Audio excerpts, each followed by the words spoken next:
We often think that when someone pulls away, it's because we weren't enough. But what if I told you the strongest sign they regret losing you has nothing to do with what they say and everything to do with what they can't hide? When you've loved someone who leans avoidant, you know the pain of watching them pull away, detach, or act as if they don't care. But here's the truth: avoidants feel deeply, they just struggle to express it. The most powerful sign an avoidant regrets ever losing you isn't found in grand gestures or sudden confessions. It's revealed in the cracks of their behavior when they think no one is watching. They'll show regret when they circle back into your orbit, not with romance at first, but with curiosity, subtle questions, small check-ins, excuses to connect. Their avoidance was never about you not being enough. It was about their fear of closeness. And when they realize they've lost someone who brought safety, warmth, and presence into their life, regret shows up not in what they say, but in how they start fighting to keep a piece of you near. What matters most is not waiting for their regret to validate you. The real power lies in recognizing your worth, seeing their behavior for what it truly is, and deciding if their regret deserves another chance at your heart. Avoidant personalities often get misunderstood as cold, detached, or even incapable of love, but the truth is far more complex. They are not without feelings, and they are certainly not immune to the pain of losing someone who mattered to them. What's really happening is that they feel so deeply that it overwhelms them, and their defense mechanism is to shut down or distance themselves rather than face that intensity. On the surface, this can make it appear as though they don't care, but if you look closer, their silence or withdrawal is actually a sign of just how much they are struggling internally. Someone who feels nothing doesn't need to run. Someone who feels too much often does. When an avoidant pulls away, it's easy to assume that their distance is proof of disinterest, but in reality, it is often a coping strategy. They might have been raised in environments where closeness felt unsafe, where vulnerability wasn't rewarded, or where expressing emotions led to rejection or disappointment.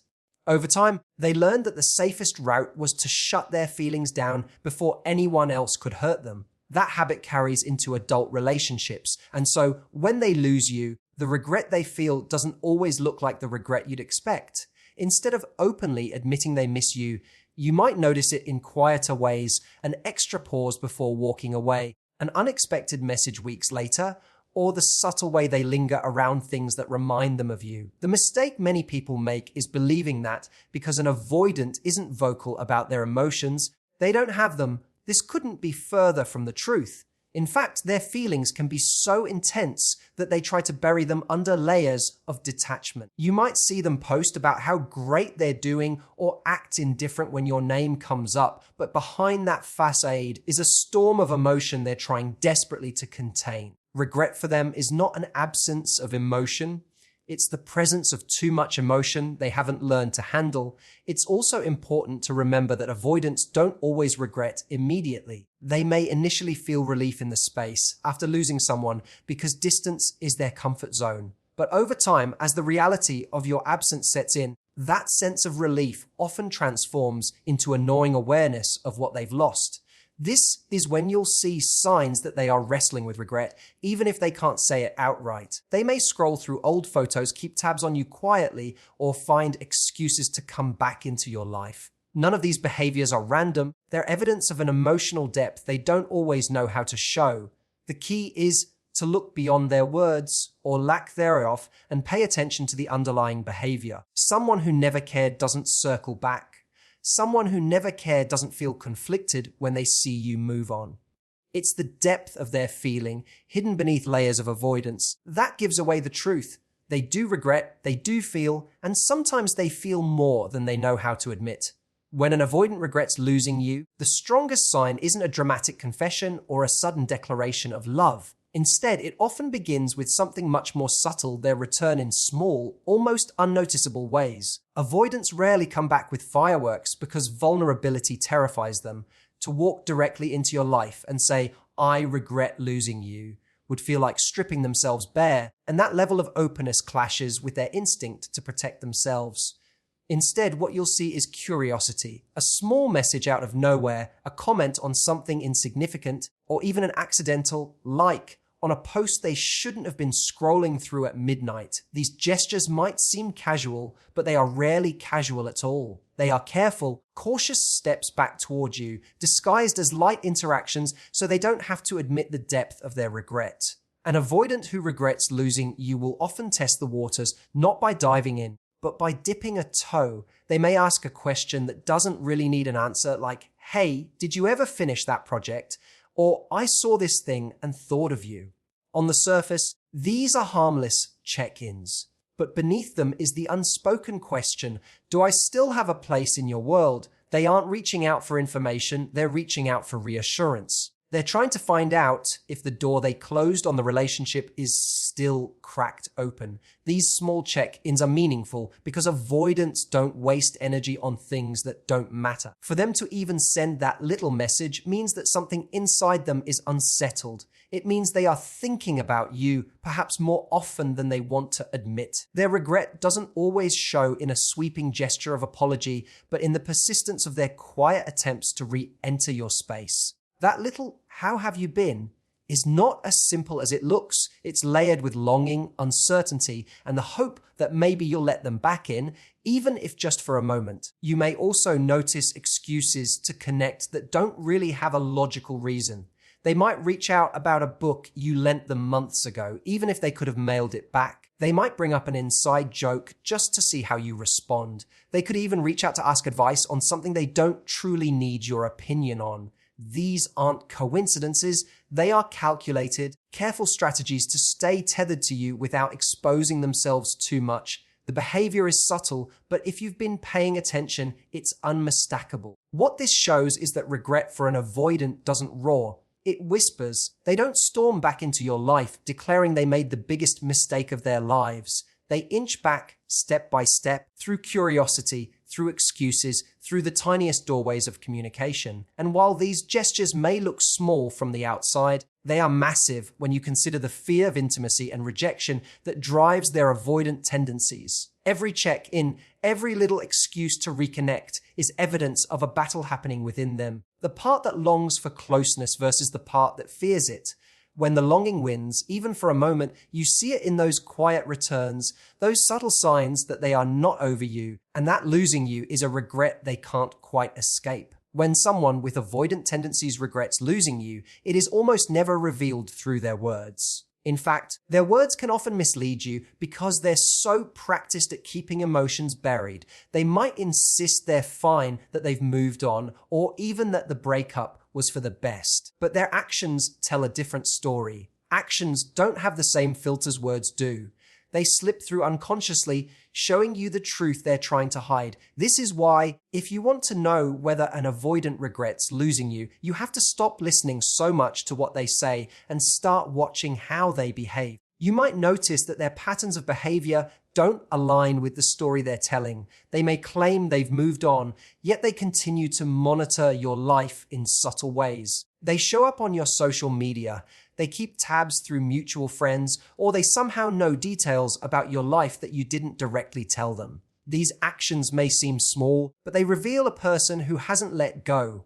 Their words may deny attachment, but their behavior betrays the fact that they are still deeply connected to you in ways they can't admit. Another way regret shows up in their actions is through inconsistency. They may go silent for weeks, only to suddenly reappear with a message that seems to come out of nowhere. This push and pull dynamic is a hallmark of an avoidant struggling with their feelings. On the one hand, they fear the vulnerability that comes with reaching out, but on the other, they can't fully sever the connection. Their regret keeps pulling them back, even if they don't have the courage to call it what it is. To you, it may look like mixed signals, but in reality, it's their internal conflict spilling into their behavior. Sometimes regret is revealed through the smallest gestures, things they probably don't even realize you notice. They might keep something that belonged to you, not because they're forgetful, but because it feels impossible to let it go. They might bring up your name in conversation with others, even casually, as if you're still part of their daily life. Or they may appear in places they know you'll be, pretending it's coincidence, when really it's a subconscious pull towards you. These aren't the actions of someone indifferent. These are the actions of someone whose regret lingers in the background, shaping their choices even when they're trying to maintain the illusion of detachment. What's powerful about recognizing actions over words is that it gives you a clearer lens. An avoidant might never sit down and say, "I regret losing you." For them, that level of emotional exposure feels too risky. But when you look closely at their actions, the check-ins, the inconsistencies, the way they hold on to pieces of you, you see the truth they can't bring themselves to articulate. Regret for them is not something they announce, it's something they live out in behavior, in the quiet ways they continue to orbit your life, unable to truly let go no matter what their words might suggest. Their avoidance was never about you not being enough. That's one of the hardest truths to accept, because when someone pulls away, it's natural to internalize their distance as rejection. You start asking yourself what you could have done differently, what you lacked, or whether you were simply unworthy of love. But avoidant behavior has far less to do with the value of the person they are with and far more to do with the fears and insecurities they carry inside themselves. Their instinct to withdraw, to create space, or to sabotage intimacy comes from patterns formed long before you ever entered their life. For many avoidants, closeness feels dangerous, not because love itself is harmful, but because in their early experiences, intimacy often came paired with pain, disappointment, or unpredictability. They may have grown up in an environment where expressing need led to rejection, or where vulnerability was met with criticism. Over time, they learned that protecting themselves meant shutting down. By adulthood, this survival strategy has become second nature, so even when they meet someone who is kind, patient, and loving, their instinct is to retreat. That retreat isn't a reflection of your worth, it's a reflection of their fear of being engulfed, rejected, or hurt. When you understand this, their regret takes on a new dimension. Losing someone like you doesn't hit them because you weren't good enough. It hits them because you were more than enough, and that terrified them. Their system wasn't built to handle closeness without panic, and so they push away what they actually want the most. The irony of avoidant regret is that it often comes from realizing too late that their defenses cost them the very connection they secretly craved. You may notice this when, after distance has been created, they circle back with confusion in their eyes. They may not have the words to explain it, but their actions suggest a tug of war between fear and longing. The mistake many people make is assuming their partner's withdrawal was a verdict on them. But the truth is, it was never about your inadequacy. It was about the avoidance internal battle, one that existed long before your relationship and will continue until they choose to face it. When they regret losing you, it's because they eventually recognize the difference between their fear and your worth. At first, they may convince themselves they're better off alone, free from vulnerability. But as time passes, they begin to notice the emptiness that follows. That emptiness isn't proof that you weren't enough, it's proof that their defense mechanisms deprive them of something deeply meaningful. And while they may struggle to articulate it, that realization often stirs a deep sense of loss inside them.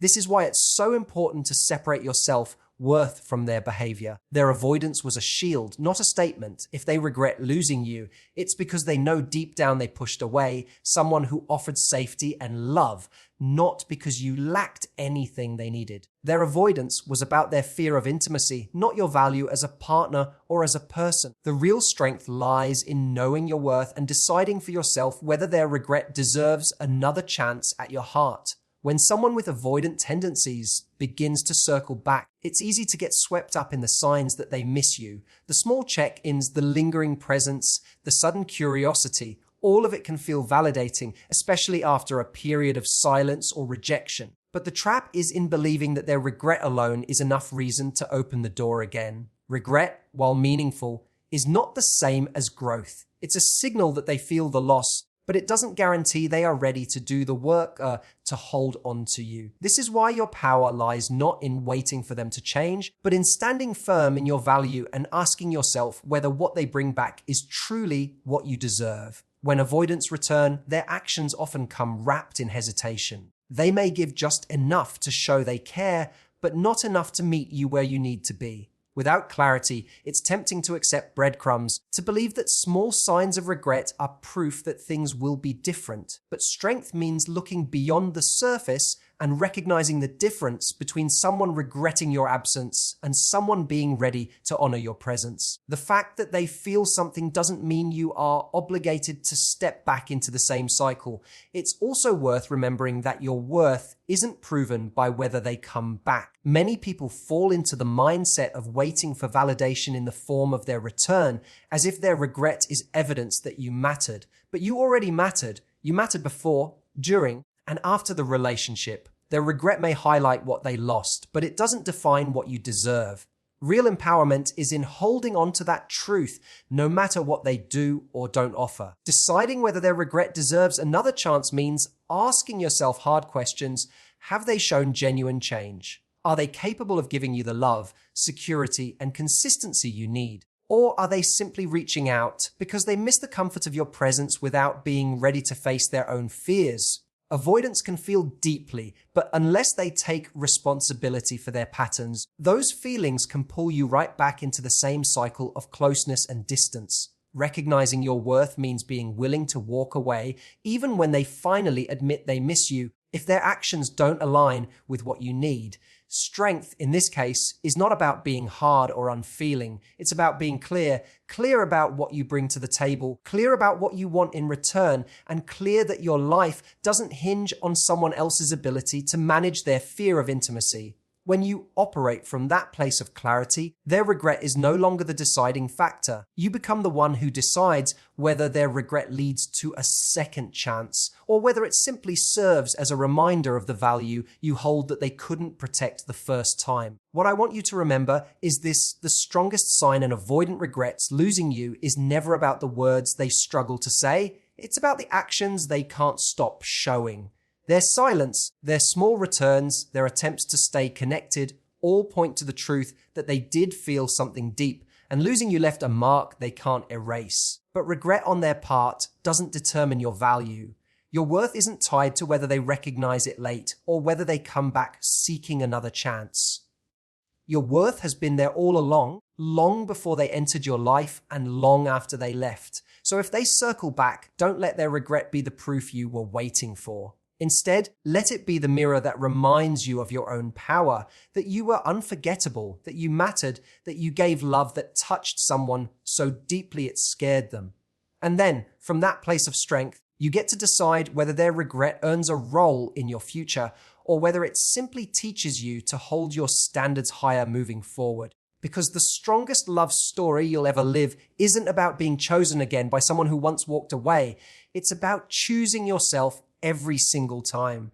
Thank you so much for being here, for giving me your time and your attention. I hope you walk away today not just with clarity about avoidant regret, but with a stronger sense of your own value in love and in life. You are worth more than breadcrumbs. You are worth more than regret. And you are worth a love that shows up, stays present, and never makes you question if you're enough. Goodbye for now, and thank you